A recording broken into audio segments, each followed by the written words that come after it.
तो hello student, आज हम लोग फिर से क्लास 10 का प्रश्नावली 1.2 सॉल्व करने वाले हैं। तो पहला क्वेश्चन देखते हैं।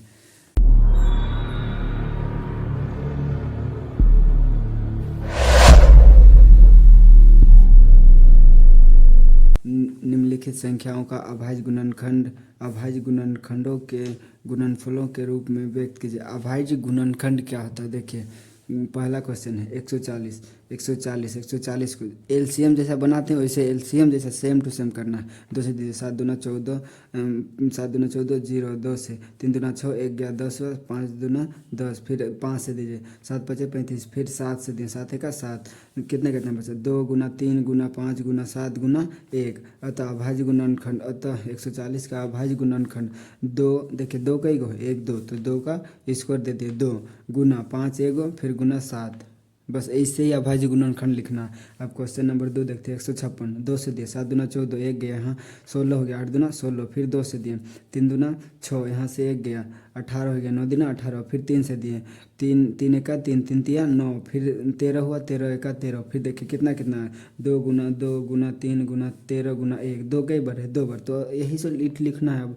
अतः 156 का अभाज्य गुणनखंड 2 का स्क्वायर गुना 3 गुना 2, स्क्वायर कहाँ लिखें 2 2 बार है, वैसे 2 3 बार रहेगा तो 2 3 बार लिखेगा, 2 5 5 3 बार रहेगा तो 5 का पावर 3 लिखेगा।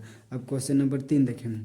3825 सबसे पहले देखिए यहाँ विषम संख्या, तो विषम संख्या से दीजिए 3 से दीजिए 3 का 3 3 दूना 6, 2 गया यहाँ 22 हो गया, 7 तिया 21, 1 बचा यहाँ 15, 5 तिया 15, फिर 3 से दिए 4 तिया 12, 3 दूना 6, 1 गया यहाँ 1 गया 15 हो गया, 5 तिया 15, फिर 5 से दीजिए 8 5 40, 2 जोड़िएगा 42 होगा, 2 बचा 2 यहाँ गया 5 5 25, फिर 5 से दिए 5 का 5, कितना बचा 3 7 5 35, फिर 17 से दिए 17 का 17, कितना बचा 3 गुना 5 गुना 5 गुना 7 गुना 1 गुना 1 ठो। अतः 3825 का अभाज्य गुणनखंड देखिए 3 कई बार है 2 बार, तो 3 का पावर 2, 5 कई बार है 2 बार, 5 का पावर 2 गुना 17, तो 17। अब क्वेश्चन नंबर 4 सॉल्व करते हैं। क्वेश्चन नंबर 4 में देखें 5505 है। देखिए इधर देखिए अभाज्य संख्या है, अभाज्य संख्या है तो अभाज्य नंबर से ही जाएगा, तो अभाज्य नंबर से दे रहे, देखिए 5 से 3 से दे रहे हैं, 3 से नहीं जा रहा है, 5 से दीजिए 5 का 5 2 2 0 है 2 0, 5 का 5, फिर 7 से दिए 7 1 का 7 बचा 3 30, 7 चौका 28 बचा 2 21 7 तिया 21, फिर 11 से दिए 11 1 का 11 बचा 3, यहाँ हो गया 33, 11 तिया 33, फिर 13 1 का 13, 5 देखिए 5 7 5 7 11 13 जो है वो लिख दिए गुणनखंड। अतः 5005 का अभाज्य गुणनखंड देखिए 5 गुना 7 गुना 11 गुना 13, यही अभाज्य गुणनखंड हो गया, इतना ही आंसर हो गया। अब देखिए क्वेश्चन नंबर हम लोग बनाएंगे, क्वेश्चन नंबर 5 देखिए 7429, इसको पहले ना इसको देना है ना, वो सब याद कर लेना होगा थोड़ा सा जल्दी बनाने के लिए। 17 19, 17 और 2 जोड़िएगा तो 19 19 17 यही याद रखना होगा। देखिए सबसे पहले 3 से नहीं जाएगा, 5 से नहीं जाएगा, 7 से, सबसे पहले देखिए कि ये क्या सम संख्या है कि विषम संख्या, विषम संख्या, तो विषम नंबर से दीजिए। पहले दीजिए 3 से नहीं जा रहा है, 5 से 7 से 9 से 11 से 13 से 15 से 17 से जा रहा था, तो फिर 17 से दिए 17 चौके 68, कितना बचा 17 चौके 68 बचा आपका 6 बचा, फिर 2 ठो हो गया, तो अब कितना जाएगा 17 तिया 51 बचा, कितना बचा आपका 51 11, यहाँ हो गया 11 और फिर 9 हो गया 19, 17 कितना होता है 19, 17 7 119 हो गया, कितना हो गया इतना। उसके बाद देखिए 437 है, 437 को 19 से दिए 19 दूना 38 38 43 में 38 घटाइएगा तो कितना बचेगा, इधर से हो गया 13 13 में 5, यहाँ से 1 15 15 और 13 5 5 बचा, और फिर से 7 19 तिया 57, फिर 23 का 23 कितना बचा 17 गुना 19 गुना 23। अतः 7429 का अभाज्य गुणनखंड कितना 17 गुना 19 गुना 23, सब एक एक बार है तो एक एक बार लिख दे। अब क्वेश्चन नंबर 2 सॉल्व करते हैं। पूर्णांकों के निम्नलिखित युग्मों के एचसीएफ और एलसीएम ज्ञात कीजिए तथा इनकी जांच कीजिए कि दो संख्याओं का गुणनफल एचसीएफ इंटू एलसीएम है। देखिए एचसीएफ और एलसीएम निकालना है। उसके बाद दो संख्याओं का गुणनफल बराबर करना है, एचसीएफ इंटू एलसीएम। एलसीएम निकाल लेना, उसके बाद दो संख्याओं का गुणनफल को चेक करना है। एलएचएस मानिए, इसको आरएचएस मानिए, और देखिएगा दोनों साइड बराबर आएगा। तो क्वेश्चन नंबर 1 सॉल्व करते हैं। 26 और 51, 26 और 51 का बस सेम एलसीएम विधि से सॉल्व कीजिए। 26 को एलसीएम लेंगे, 2 से 13 दूना 26, 13 3 एका 13 एका 13, फिर 51 को 17 यहाँ से दिए 7 से 17 तिया 17 नहीं 7 एका 7, यहाँ बचा 2 21 7 तिया 21, फिर 13 एका 13। अब देखिए 26 का अभाज्य गुणनफल कितना हुआ, 2 गुना 13 गुना 1 91, 91 का गुणनफल कितना 2 गुना 7 गुना 1 2। देखें 13 दोनों में कॉमन है, तो जो चीज़ कॉमन रहेगा उसको हम लोग बोलेंगे एचसीएफ, कॉमन चीज़ को हम लोग बोलेंगे एचसीएफ। तो देखिए कॉमन क्या क्या है, 13 गुना 1, दोनों 13 आया, 13 का 13 गुना कर दिए एचसीएफ। जो कॉमन चीज़ आएगा उसको बोलेंगे एचसीएफ। अब देखिए एलसीएम कैसे निकाल जाता है। एलसीएम देखिए 2 का 2 लिखें 7 का 7 लिखें, यहाँ का 7, उसके बाद कॉमन चीज़ में 1 लिखना है। तो 13 कॉमन चीज़ था, 13 1 लिखें, गुना 1 कॉमन चीज़ था, 1 लिख लिए। अब गुना कर दिए, आ गया 182। अब क्या बोल रहा था, यहाँ से देखिए जांच कीजिए कि दो संख्याओं का गुणनफल बराबर एचसीएफ इंटू एलसीएम है। तो दो संख्याओं का गुणनफल बराबर क्या बोल रहा है, एचसीएफ इंटू एलसीएम। देखिए दो संख्या क्या क्या, दो संख्या कौन होगा, एगो इठो हो गया ए, इठो हो गया बी, यही दो संख्या। तो दो संख्या का गुणनफल का मतलब गुना करना, तो दोनों को गुना करिए तो आ जाएगा 2326 बराबर एलसीएम इंटू एचसीएफ। एलसीएम कितना निकाले थे, एलसीएम 182, एचसीएफ कितना निकाले थे 13। तो दोनों गुना कर दिए, दोनों साइड बराबर आएगा। तो यही जांच करना था, जांच हो गया। क्वेश्चन नंबर 2 का 2 सॉल्व करते हैं। क्वेश्चन नंबर 2 का 2 सॉल्व करते हैं। कितना है 510 और 92, 510 और 92 है। 510 का एलसीएम लीजिए, 2 से दिए 2 दूना 4, यहाँ बचा 13, यहाँ बचा आपका 11, 5 दूना 10, यहाँ बचा फिर 10, एक बचा, यहाँ चल गया 10 हो, 5 दूना 10, फिर 5 से दिए 5 5 25, 5 का 5, फिर 3 से दिए 17 तिया 51, फिर 51 के 51, 92 को दिए 2 से 46 दूना 92, फिर 2 से 23 दूना 46, 23 का 23। देखिए 510 का अभाज्य गुणनफल कितना करना है, 2 गुना 5 गुना 7 गुना 2 गुना 5 गुना 3 गुना 17 गुना 1। अब देखिए फिर कितना आया 92 का 2 गुना 23 गुना 1। अब देखिए दोनों में कॉमन चीज़ क्या, एक बार है 2 और एक बार है 1। तो एचसीएफ कितना हो गया 2 गुना 1, कॉमन COMMON, कॉमन चीज़ को हम लोग क्या बोलते हैं, कॉमन चीज़ को ही एचसीएफ बोलते हैं। तो कॉमन दोनों में आ गया, दोनों गुना कर दिए। 2 एलसीएम में क्या, जो कॉमन आया उसको 1 लिखना है। तो 2 गुना 5 गुना 3 गुना 17, फिर गुना देखिए 2 लिख चुके थे यहाँ वाला, तो ये 2 लिखे, 2 गुना 23, फिर गुना कर दिए तो आ गया 2360 नहीं 23,460 आ गया। अब देखिए एचसीएफ और एलसीएम निकल गया। एचसीएफ और एलसीएम निकलने के बाद क्या करने बोला, जांच करने बोला। तो दो संख्याओं का गुणनफल बराबर क्या होता है, एलसीएम इंटू एचसीएफ। अब देखिए दो संख्या क्या क्या हो गया, एगो ये हो गया, एगो ये, दो गो संख्या हो ना, दोनों संख्याओं का गुणनफल गुना कर दीजिए बराबर HCF into LCM, LCF into LCF. तो आ गया 46,920। अब क्वेश्चन नंबर 3 सॉल्व करते हैं। 336 और 54, 336 का एलसीएम के 3 का 2 का 2, पहले 2 से दिए 2 का 2, यहाँ हो गया 13, 6 दूना 12, यहाँ हो गया 16, 8 दूना 16, फिर 2 से दिए 8 दूना 16, 4 दूना 8, फिर 2 से दिए 4 दूना 8, 2 दूना 4, फिर 2 से दिए 2 का 2 दूना 4, 2 का 2, फिर 3 से दिए 7 तिया 21, फिर 7 से दिए 7 का 7, 54 को दिए 200, 27 दूना 54, फिर 3 से दिए 9 तिया 27, फिर 3 से दिए 3 तिया 9, 3 से फिर दिए 3 का 3। देखिए 36 का अभाज्य गुणन 336 का अभाज्य गुणनफल कितना है, 2 गुना 2 गुना 2 गुना 2 गुना 3 गुना 7 गुना फिर 1। अब फिर देखिए 54 का कितना कितना है, 2 गुना 3 गुना 3 2 गुना 3 गुना 3 गुना 3 गुना 1। अब देखिए कॉमन चीज़ कौन कौन आ रहा है, 2 1 कॉमन आ रहा है दोनों में, फिर से 3 1 कॉमन आ रहा है। तो एचसीएफ 2 कॉमन चीज़ निकला, वही सबको लिखे 2 गुना 3 गुना 1 हो गया था 2 तिया 6 का 6, फिर जौन बचा यहाँ से 2 गुना 2 गुना 2 गुना 2 गुना 3 एक कॉमन निकाले गुना 7। अब यहाँ से एक लिख चुके थे ऊपर में, तो अब यहाँ से स्टार्ट करें 3 गुना यहाँ से ऊपर में लिख लिए थे, फिर गुना 1 गुना किया तो आ गया आपका 24 3024। अब तो जांच कर रहे हैं, दो संख्याओं का गुणनफल बराबर क्या होता है, एलसीएम इंटू एचसीएफ। 336 गुना 54, 336 दो संख्याओं का गुणनफल, गुणनफल का मतलब गुना करना, गुना किया और बराबर का है LCM into HCF, LCM into LCF, गुना गुना बीच में गुना कर दिए, आ गया हमका 18,144, दोनों तरफ इक्वल आ गया, मतलब सही बना। अब क्वेश्चन नंबर 3 सॉल्व करते हैं। क्वेश्चन नंबर 3 क्या बोल रहा है, अभाज्य गुणनखंड विधि द्वारा निम्नलिखित पूर्णांकों के एचसीएफ और एलसीएम ज्ञात कीजिए। अभाज्य गुणनखंड विधि द्वारा जैसे अभी जैसे बनाए वैसे अभाज्य गुणनखंड विधि द्वारा क्या बोल रहा है, एचसीएफ और एलसीएम ज्ञात करना है, मतलब कॉमन चीज़ और दोनों का गुना। तो देखिए 12 15 21, 12 का लिए 6 दूना 12, 3 दूना 6, 3 का 3। एलसीएम आपको बहुत अच्छा से आता होगा, इसीलिए स्पीड बनाने जा रहे हैं, रिवीजन क्लास चल रहा है इसीलिए।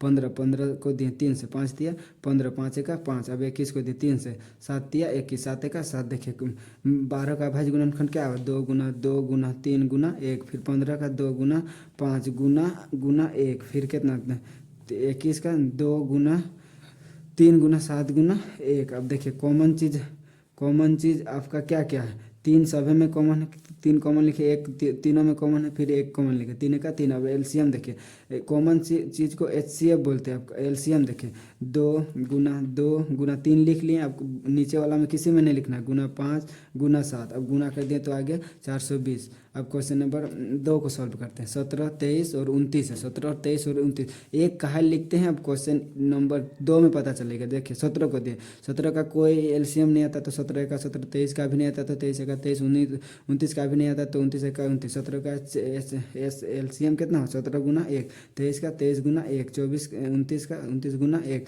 देखिए तीनों में कॉमन चीज़ क्या है, एक। अगर यहीं एक नहीं देते तो इसका एचसीएफ एक निकलता नहीं, इसीलिए एक भी लिखना है, पूरा तक दे देना है, एक तक जाना है, इसीलिए एक लिख लिए। अब एचसीएफ कितना हो गया, 1। और एलसीएम इसको गुना कर दिया, 17 गुना 23 गुना 29, आ गया आपका 11,300,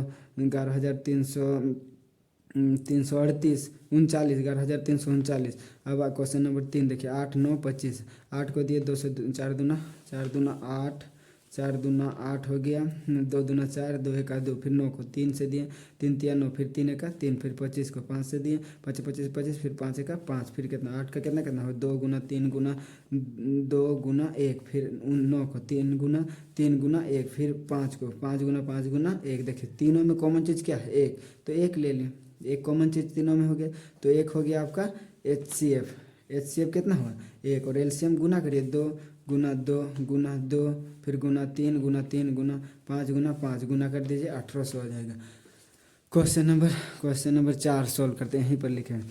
एचसीएफ 306 और 557 इक्वल टू 9 दिया है। एलसीएम 309 और 657 ज्ञात कीजिए। देखिए ए और बी दिया हुआ है, ए और बी मतलब दो संख्या दिया हुआ है, और एचसीएफ बराबर कितना दिया है, 9 दिया है। एचसीएफ बराबर, तो देखिए दिया है, हम हल दिया है 306 और 657 इक्वल टू 9 दिया है। एचसीएफ दिया हुआ, इसके बराबर कितना दिया है, 9 एलसीएम निकालना है। तो देखिए दो संख्याओं का गुणनफल बराबर क्या होता है, एलसीएम इंटू एचसीएफ। दो संख्याओं का गुणनफल कितना हो गया, 306 एक संख्या हो गया, ए मान लिया, और बी बराबर दो संख्या हुआ, ए और बी। और उसके बाद देखिए एलसीएम इंटू एचसीएफ, ए हमारा हो गया 306, बी हो गया 657 इक्वल टू एलसीएम, तो एलसीएम हो गया इंटू एचसीएफ दिया हुआ था, एलसीएफ दिया हुआ था 9। अब 9 इधर गुना में इधर आ जाएगा, बट बराबर कर दिया तो भाग में हो गया बराबर एलसीएम। अब देखिए 9 से काटें, 9 से काटें, 9 सते 63, कितना हो गया 63, 64 65, 27 हो गया, 9 तिया 27, गुना कर दीजिए। अब एलसीएम बराबर आ गया आपका 1,10,000 10,000 22,338, तो एलसीएम बराबर कितना हो गया 22,338। क्वेश्चन नंबर 4 सॉल्व हो गया। क्वेश्चन नंबर 5 को जांच करते हैं, इसका थ्योरेटिकल क्वेश्चन है, पढ़ना है, समझ के जवाब देना है। देखिए क्वेश्चन नंबर 5 देखते हैं। जांच कीजिए कि क्या किसी प्राकृतिक संख्या n के लिए संख्या 6n अंक 0 पर समाप्त होता है। जैसे ऐसा बोल रहा है 6 के पावर में 0 समाप्त होगा, वही चेक करने बोल रहा है। तो देखिए इसका स्टेटमेंट होता है, थोड़ा स्टेटमेंट को देखना पड़ेगा, और स्टेटमेंट थोड़ा सा पढ़ के समझना पड़ेगा। देखिए कोई भी संख्या 0 पर समाप्त तभी होता है जब उसका अभाज्य गुणनखंड में 2 गुना 5 कम से कम एक बार आना चाहिए। 2 गुना 5 अभाज्य गुणनखंड कम से कम एक बार आना चाहिए, तो वही संख्या कितना 0 0 0 जीरो पर आ जाता है। जैसे देखें 10, 10 कब दीजिए 2 से दीजिए 5, फिर 5 से गया 5 से का 5 कितना 2 गुना 5 एक बार आया ना तो ये जीरो पर समाप्त होगा। तो देखिए 6 का एलसीएम लीजिए। पहले देखिए 6 का अभाज्य गुणनखंड, अभाज्य गुणनखंड पहले करते हैं 6 का। जैसे इसका अभाज्य गुणनखंड किए तो 2 गुना 5 आया, तो पता चल गया ना 2 और 5, 2 और 5 के रूप में आएगा तो वह शून्य पर समाप्त होगा। अब 6 को देखते हैं 6 आता है कि नहीं 2 और 5 के, तो 2 से 3 दूना 6, 3 से 3 का 3। अभाज्य गुणनखंड कितना हो गया 6 का 2 गुना 3 आया, 2 गुना 5 के रूप में आया नहीं आया तो लिखेंगे अतः यह 2 गुना 5 के रूप में नहीं आता, इसीलिए यह जीरो पर समाप्त नहीं होगा। जैसे अब हम देखिए 12 को देते हैं, 12 को दीजिए 2 से 6 दूना 12, फिर से दीजिए 3 से 3 दूना 6, देखिए 2 का 2 आया गुना 3, 3 का 1 आया, ये भी शून्य पर समाप्त नहीं होगा। देखिए इसके रूप में नहीं आया, 2 गुना 5 के रूप में जो आएगा वही शून्य पर समाप्त होगा। समझ में आ गया। हाँ आप क्वेश्चन नंबर 6 समझते हैं। व्याख्या कीजिए कि 7 गुना 11 गुना 13 प्लस 13 और 7 गुना 6 गुना 5 गुना 4 गुना 3 गुना 2 गुना 1 बराबर 5 अभाज्य संख्याएं क्यों हैं। अभाज्य संख्या, भाज्य संख्या क्यों है। भाज्य संख्या क्या होता है जानते हैं, वैसी संख्या जिसका गुणनफल 2 या 2 से अधिक होता है। गुणनफल देखिए 2 या 2 से अधिक, देखिए जैसे कि हम लोग 16 को 16 का गुणनफल देखें, 16 कितना होगा 2 से दिए 8 दूना 16, फिर 2 से दिए कितना हो गया 2 से दिए तो हमारा हो गया 2 से दिए तो मेरा हो गया 4, फिर 2 से दिए तो 2, फिर 2 से दिए तो 1। देखिए गुणनफल इसका बहुत ज़्यादा हो रहा है, तो ये एक भाज्य संख्या है। देखिए भाज्य संख्या देखने के लिए उसका क्या याद करना पड़ता है, वैसी संख्या जो ऐसा याद करिए ना, छोटा शब्द जो स्वयं से और खुद से जाएगा उसे बोलेंगे अभाज्य संख्या। और भाज्य संख्या आएगा जो स्वयं से जाएगा, एक से भी जाएगा और अन्य नंबर से भी जाएगा। जैसे 16, 16 तो 16 से जाएगा, फिर 16 कितना से जाएगा 8 से भी जाएगा, 8 से भी जाएगा, फिर 4 से भी जाएगा, और फिर और कितना जाएगा 1 से भी जाएगा। तो 2 3 से ज़्यादा जा रहा है तो ये हो गया भाज्य संख्या। तो देखिए क्या बोल रहा है क्वेश्चन नंबर 1 में चेक करने बोल रहा है संख्या क्यों है जो दिया हुआ। तो एक यहाँ तक दिया हुआ उसको हम लोग मानेंगे ए, तो ए बराबर मान ली 7 गुना 11 गुना 13 जोड़ 13। देखिए दोनों में 13 कॉमन है, 13 कॉमन ले लिए कितना बचा 7 गुना 11 गुना 1। देखिए यहाँ से 13 कॉमन लिए तो कितना बचा 1, फिर प्लस यहाँ से 13 कॉमन लिए तो कितना बचा 1। अब 13 यहाँ देखिए 13 का 13 हो गया गुना, देखिए 7 गुना 11 11 7 7 11 7 77 प्लस 1 77 प्लस 1 हो गया 77 प्लस 1 78। देखिए 2 गुणनफल हुआ ना अलग अलग दोनों, तो क्या अतः यह एक अभाज्य संख्या है, क्योंकि अभाज्य गुणनफल में अभाज्य गुणनखंड देखिए अभाज्य गुणनखंड किए में 1 को छोड़कर अन्य 2 गुणनफल है। 1 को छोड़ के यहाँ गुना 1 भी लिख सकते हैं, तो 1 को छोड़कर अन्य 2 भी गुणनफल है, तो इसीलिए यह भाज्य संख्या। अब देखिए क्वेश्चन यहाँ से अब देखना ये भी भाज्य है कि अभाज्य है। अब माना बी बराबर कितना 7 गुना 6 गुना 5 गुना 4 गुना 3 गुना 2 गुना 1 जोड़ 5। देखिए 5 दोनों में 5 कॉमन लिख ले 7 गुना 6 गुना 4 गुना 2 प्लस 1 कैसे हुआ यहाँ 5 कॉमन ले लिए, यहाँ भी यहाँ से भी 5 कॉमन ले लिए तो गुना 1 है, यहाँ 1 नहीं लिखे यहाँ से 5 कॉमन लिया इसलिए यहाँ 1 बचा। अब गुना कर दीजिए इसको इसके साथ इसको इसके साथ इसके साथ देखिए तो आ जाएगा 1008, फिर प्लस 1 तो हो गया 1009। देखिए यहाँ भी 2 गुणनफल हुआ ना अलग अलग, अतः यह एक भाज्य संख्या में 2 गुणनफल होता है, क्योंकि अभाज्य गुणनखंड में 1 को छोड़कर अन्य 2 गुणनफल है। 1 छोड़ दिए फिर भी 2 गुणनफल है, इसीलिए एक भाज्य संख्या है। और अभाज्य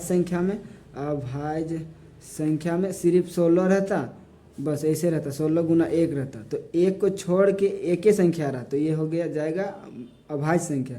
और भाज्य संख्या में 16 गुना 13 गुना 2 रहेगा, ऐसा रहेगा तो हो गया अभाज्य संख्या। फिर 16 गुना 1 रहेगा अभाज्य संख्या, 1 नहीं 4, फिर 15 गुना 2 रहेगा गुना 1 रहेगा, ये भी भाज्य संख्या। ये सब भाज्य संख्या। अभाज्य संख्या में सिर्फ उसी से जाएगा और 1 से जाएगा, उसी को बोलेंगे अभाज्य संख्या। अब क्वेश्चन नंबर हम लोग चलते हैं, क्वेश्चन नंबर 6 हो गया। अब 7 नंबर देखिए कि एकदम 7 नंबर बहुत ईजी। 7 नंबर खाली बड़ा सा स्टेटमेंट है, क्वेश्चन बहुत छोटा सा होता है। किसी खेल के मैदान के चारों ओर एक वृत्ताकार पथ है। इस मैदान का एक चक्कर लगाने में सोनिया को 18 मिनट लगती है, जबकि उसी मैदान को एक चक्कर लगाने में रवि को 12 मिनट लगते हैं। मान लीजिए वे दोनों एक ही स्थान पर हैं और एक ही समय पर चलना आरंभ करके एक ही दिशा में चलते हैं। कितने समय बाद वे पुनः प्रारंभिक स्थान पर मिलेंगे। देखें, पहला नंबर, एक चक्कर में सोनिया को कितना मिनट लगता है? 18 मिनट, और रवि को एक चक्कर में 12 मिनट। ऐसे भी लड़का लोग आगे रहते ही लड़की लोग से, दौड़ा दौड़ी इधर उधर करा में। तो देखें दोनों में, देखें दोनों एक ही स्थान पर है, दोनों एक ही स्थान पर है, तो LCM कितना हो जाएगा? देखिए दोनों एक ही स्थान पर है। इससे पहले एक तो क्वेश्चन बनाए थे ना, तो LCM निकालना है इसका। देखिए एक संख्या दिया हुआ है, दो को संख्या दिया, A और B दिया हुआ है, दोनों का LCM निकालना है पहले। तो LCM निकालिए। तो देखिए LCM तो इजी से निकलता है, 18 और 22, 18 और 12 को LCM ले लीजिए। 2 से दिया 9 दूना 18, 3 से दिया 3 तिया 9, फिर 3 से 3 एका 3, फिर 2 से दिया 6 दूना 12, फिर 2 से दिया 3 दूना 6, फिर 3 एका 3। 18 का अभाज्य गुणन कट कितना? 2 गुना 3 गुना 3 गुना 1, फिर 12 का 2 गुना 3 गुना 1। अब देखिए HCF क्या होता है? कॉमन चीज़, कॉमन देखिए ये कॉमन है, ये कॉमन है, ये कॉमन है। तो देखिए 2 गुना 3 गुना 1 बराबर कितना हो गया? 3 दूना 6। अब देखिए LCM जो निकलता है ना, वही हो जाएगा इसका आंसर। LCM देखिए, LCM देखिए 2 यहाँ से लिखें गुना 3, यहाँ से गुना 3, और नीचे में देखिए इटो लिखे थे एक बार, ये भी लिखे थे, कितना बचा? 2। तो 3 दूना 6 तिया 18, 18 दूना 36। तो 36 मिनट में एक साथ मिलेगा। यहाँ LCM निकालने का कारण हुआ एक साथ चल रहा था, एक के साथ चल रहा था, इसीलिए LCM कॉमन चीज़ निकालना रहा एक साथ, इसीलिए LCM निकाल लें। नहीं तो HCF ही आंसर हो जाता है। LCM निकालें, एक साथ चल रहा था इसीलिए, और B 2 संख्या था। तो वीडियो